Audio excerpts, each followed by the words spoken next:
नमस्कार, मेरा नाम रत्ना सहाय है। मैं कृषि विज्ञान केंद्र धौरा उन्नाव में मृदा वैज्ञानिक के पद पे ये कृषि विज्ञान केंद्र धौरा उन्नाव की मृदा प्रयोगशाला है। यहाँ पर जो कृषकों के प्रक्षेत्र की जो मिट्टी है उसका हम लोग मृदा का परीक्षण करते हैं और यहाँ जो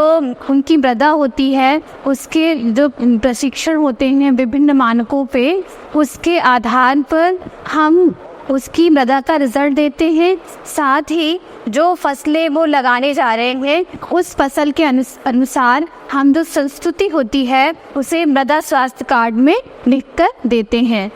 जो उनकी फसल होती है उसकी कौन सी वैरायटी लगाएं अपनी मृदा के अनुसार, इस चीज़ की जानकारी भी मृदा स्वास्थ्य कार्ड में दी जाती है। साथ ही साथ मृदा के स्वास्थ्य को और बेहतर करने के लिए कौन से विभिन्न जो कृषि तकनीकी हैं उनको वो अपना सकते हैं, इस विषय में भी हम लोग जानकारी देते हैं। मृदा स्वास्थ्य कार्ड का उपयोग करने से ये लाभ होता है कि हम लोग संतुलित उर्वरक का प्रयोग करते हैं और जितनी मात्रा में उर्वरक की आवश्यकता है उतना ही उपयोग करने के अलावा जो अन्य जैव उर्वरकों की संतुष्टि आती है उससे उनकी मृदा का स्वास्थ्य और बेहतर होता है तथा उत्पादन भी बेहतर होता है। जो कृषक अपने प्रक्षेत्र की मिट्टी का प्रशिक्षण कराना चाहते हैं, मैं उनको बताना चाहूँगी कि जो मिट्टी का नमूना है उसको कैसे लिया जाता है। जिस खेत से आपको मिट्टी का नमूना लेना है उस खेत में कोई फसल ना लगी हो, साथ ही वहाँ पे पानी ना लगा हुआ हो और आप जो आपकी चारों तरफ मेड़ होती है उससे कम जो 1 फीट का जो किनारे का एरिया होता है उसको छोड़ दिया जाता है। जो बीच का फील्ड होता है उसमें 3-4 कोने जो होते हैं, चारों तरफ के कोने और बीच में से 2-3 जगह से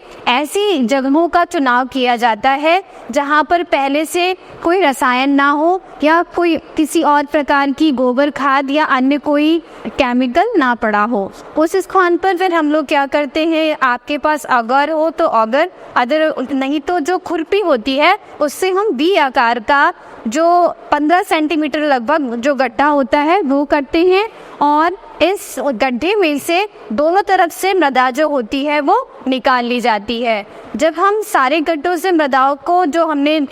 स्थान चयनित किए हैं वहाँ से जब हम मृदा को इकट्ठा कर लेते हैं तो उस मृदा को हम आपस में मिला लेते हैं। फिर उसका हम 4 भाग करते हैं, आमने सामने के 2 भागों को निष्कासित कर देते हैं, शेष 2 भागों को ले लेते हैं और इस प्रक्रिया को हम तब तक करते हैं जब तक हमारे पास कम से कम 250 ग्राम से 500 ग्राम मिट्टी जो है वो रह जाए। इसके पश्चात हम लोग क्या करते हैं कि उस मिट्टी को किसी पॉलीथीन में या किसी और चीज़ में रखने के बाद उसमें मृदा के पूरी जानकारी, वो मृदा किसके खेत की है, उसका खसरा नंबर क्या है, कहाँ के गांव की है, पिछला फसल जो थी वो कौन सी लगाई थी और अगली फसल जो है वो कौन सी लगानी है उनको, इसकी पूरी जानकारी एक पेपर में रखकर मृदा प्रयोगशाला में दे आते हैं। अगर आप फलों के जो बगीचे हैं उनकी मिट्टी की जांच कराना चाहते हैं तो मृदा नमूना लेने की गहराई होती है वो 30 सेंटीमीटर, 60 सेंटीमीटर और 90 सेंटीमीटर होती है और जो अन्य की फसलें हैं या दलहनी फसलें हैं उनमें हम 15 सेंटीमीटर से ही अपना मृदा का जो नमूना है वो ले सकते हैं। धन्यवाद।